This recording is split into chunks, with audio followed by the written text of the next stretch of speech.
प्रकृति ममतामयी होने के साथ साथ बहुत कठोर भी है। तभी तो जब पानी सर से ऊपर गुजर जाता है और इंसान अपनी हरकतों से बाज नहीं आता तो हर बार प्रलय आती है, जिसके साथ न जाने कितनी सभ्यताओं का नाश हो जाता है।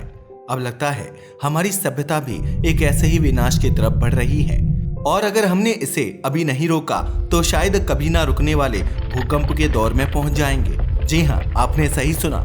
मगर हमारा ऐसा कहने का आधार क्या है, तो बताते चले कि ज्यादा पुरानी बात नहीं है। पिछले ही साल धरती 9 दिनों तक लगातार वाइब्रेट करती रही थी। क्या 9 दिन तक? जी हाँ, आपने सही सुना। जबकि मानव इतिहास का loudest and most dangerous volcanic eruption जो 27 अगस्त 1883 को इंडोनेशिया में हुआ था, इसकी आफ्टर इफेक्ट में आने वाला अर्थक्वेक एंड सुनामी भी केवल 30 घंटे के भीतर शांत हो गए थे। और यही नहीं, यह घटना पूरी दुनिया में भी नहीं देखी गई थी, जबकि 9 डे वाइब्रेशन पूरी दुनिया में देखा गया, जिससे आप अंदाजा लगा सकते हो कितनी बड़ी घटना सामान्य नहीं हो सकती। बट सोचने वाली बात है कि वो कौन सी ऐसी घटना हुई जिसके कारण 9 दिनों तक धरती में साइज्मिक एक्टिविटीज रिकॉर्ड की गईं, वो भी किसी एक या दो देश में नहीं बल्कि पूरी दुनिया में लगातार। वह घटना क्या थी बताएंगे, मगर उसके लिए आपको हमारी वीडियो को एंड तक देखना होगा। तो चलिए शुरू करते हैं। दुनिया का सबसे loudest and dangerous volcanic eruption 27 अगस्त 1883 को इंडोनेशिया में हुआ था, जिसका नाम क्राकाटोआ ज्वालामुखी विस्फोट था। इसके कारण से धरती के कई हिस्सों में 30 घंटे तक सुनामी और भूकंप को नोटिस किया गया था। इसके अलावा आप इस बात से भी अंदाजा लगा सकते हैं कि अगर कोई बहुत ही विशाल एस्टेरॉइड टकराता है तो उसके प्रभाव का असर भी अधिकतम 1 हफ्ते तक भूकंप के रूप में नोटिस किया जाता है। मगर इन दोनों घटनाओं से भी एक बड़ी ऐसी घटना हुई जिसके कारण 9 दिनों तक धरती में साइज्मिक एक्टिविटीज रिकॉर्ड की गईं। असल में यह बात 16 सितंबर 2023 की है, जब पृथ्वी की साइज्मिक एक्टिविटीज को नोटिस करने वाले ऑब्जर्वेशन स्टेशनों में रिएक्टर स्केल पर अचानक से रीडिंग्स आनी शुरू हो गई। हालांकि वैसे तो भूकंप आना कोई बड़ी बात नहीं है, भूकंप लगातार कहीं ना कहीं होते ही रहते हैं। इनफैक्ट जब आप हमारी वीडियो देख रहे हैं तो न जाने दुनिया के किस हिस्से में कौन सा भूकंप आ रहा होगा। हालांकि ज्यादातर भूकंप तो बहुत ही कम स्केल के होते हैं, जिनसे ज्यादा नुकसान नहीं होता। हालांकि इनमें से कुछ होते हैं बेहद खतरनाक, जो दुनिया को तबाह करने की ताकत रखते हैं। मगर 16 सितंबर को जो रीडिंग्स स्टेशनों में रिकॉर्ड की गई वह नॉर्मल नहीं थी। एक्चुअल में दुनिया के कई स्टेशन में एक साथ 16 सितंबर के दिन 2 से लेकर 5.2 की मैग्नीट्यूड के 369 भूकंपों को रिकॉर्ड किया गया था, जो अपने आप में एक बड़ा नंबर था।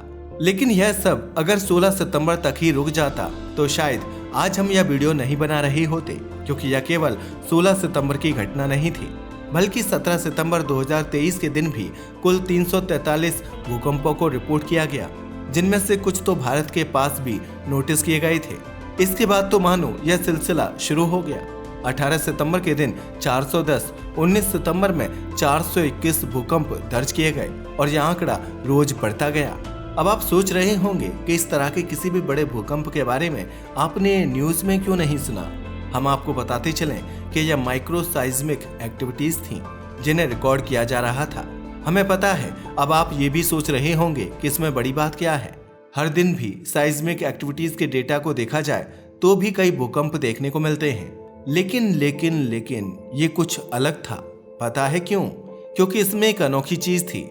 असल में जब भी कोई भूकंप आता है तो साइज्मिक एक्टिविटीज ब्रेक में रिकॉर्ड की जाती हैं। साथ ही उनका एक यूनिक पैटर्न होता है, जैसे कि अगर भूकंप 2 मिनट या उससे ज्यादा के लिए आता है तो कुछ मिनट या कुछ घंटे तक सब कुछ शांत हो जाता है और फिर से भूकंप आता है। मगर 16 सितंबर से जो शुरू हुआ वह बिल्कुल अलग था। हालांकि यह साइज्मिक रीडिंग्स ज्यादा डिस्ट्रक्टिव तो नहीं थी, मगर इनका मैग्नीट्यूड 2 या 3 या 3.5 के बीच में ही रहता था। लेकिन आप जानकर हैरान रह जाएंगे कि यह घटना केवल एक ऑब्जर्वेशन स्टेशन पर नहीं देखी जा रही थी, बल्कि दुनिया भर में इसे महसूस किया जा रहा था। बट किसी को समझ नहीं आ रहा था कि आखिर यह घटना क्या है। हालांकि इस घटना के लगभग 2 दिन बाद अचानक सब कुछ वापस से नॉर्मल हो जाना वास्तव में अपने आप में ही काफी हैरान कर देने वाला था।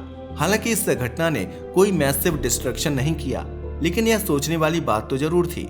जब सब कुछ नॉर्मल हो गया तो इस घटना को कुछ दिनों तक रिपोर्ट किया गया, लेकिन बाद में जैसा कि हर एक फिनोमेना के साथ होता ही है, इसे भी इग्नोर कर दिया गया।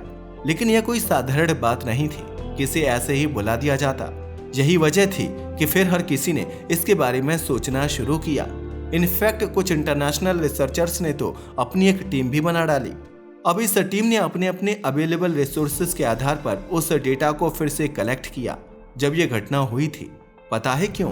ताकि दुनिया भर में और खास तौर पर उस एरिया के पास जहां ये सब हो रहा था वहां कौन सी मेजर जियोलॉजिकल घटनाएं घटी थी, इस बात को डिटेक्ट किया जा सके, क्योंकि अभी तक किसी को इसकी असल वजह पता नहीं थी। लेकिन जैसे ही पूरे डेटा को खंगाला गया तो आप जानकर हैरान रह जाएंगे कि यहीं से इंटरेस्टिंग कहानी शुरू हो गई। हम आपको बताते चले कि 16 सितंबर से 9 दिन तक जो घटना शुरू हुई थी वह वास्तव में अर्थक्वेक नहीं था, बल्कि वाइब्रेशन थी, जो कि अपने आप में ही एक अलग चीज होती है। अगर बात की जाए अर्थक्वेक की तो यह बहुत ही छोटे होते हैं मगर काफी इंटेंस होते हैं। उनके पीछे का फैक्टर भी बहुत बड़ी कैलेमिटी ही होता है, जैसे कि जब कोई बड़ा ज्वालामुखी फटता है या फिर दो बड़ी टेक्टोनिक प्लेट्स आपस में टकरा जाती हैं तो भूकंप आ जाता है।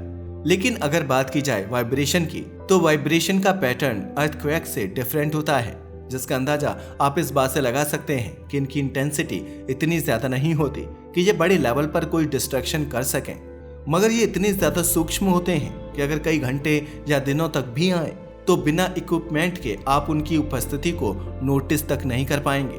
यानी कि चाहे अर्थक्वेक हो या फिर वाइब्रेशन, दोनों में अंतर केवल इंटेंसिटी का है। जहां भूकंप बेहद इंटेंस होते हैं वहीं वाइब्रेशन इंटेंस नहीं होते। मगर इस डिफरेंस में इस गुत्थी को सुलझाने का एक क्लू भी है और वो है जियोलॉजिकल एक्टिविटी। असल में अगर हम किसी टेम्पररी सीजनल एक्टिविटी को सुलझाने की बात करें तो किसी शॉर्ट टर्म मैसिव इंसिडेंट पर फोकस करना चाहिए। किसी बिल्डिंग के गिरने तक से लेकर मीटियोरॉइड्स के टकराने तक के हादसे अर्थक्वेक में देखे जा सकते हैं। मगर जब हम लो फ्रीक्वेंसी वाइब्रेशन की बात करते हैं जो लंबे समय तक रहती है, जिसकी वजह से इसकी रियल रीजन का पता ही नहीं चल पाता, यही वजह थी कि वैज्ञानिकों ने अपनी डेटा का स्कोप थोड़ा छोटा किया और केवल उन्हीं घटनाओं पर फोकस किया जो उस समय के दौरान कई दिनों तक उस एरिया को प्रभावित कर रही थी। ऐसा इसलिए क्योंकि 9 दिनों का टाइम पीरियड छोटा नहीं होता और जहां इतना बड़ा टाइम पीरियड इन्वॉल्व हो जाता है वहां घटनाओं के नंबर सिग्निफिकेंटली कम हो जाते हैं। साथ ही यह बात भी नोटिस करने वाली थी कि यह हादसा ज्यादा डिस्ट्रक्टिव नहीं था, तो हो सकता है कि इसका डेटा दुनिया के हर सेंसर पर रिकॉर्ड भी ना हो पाया हो।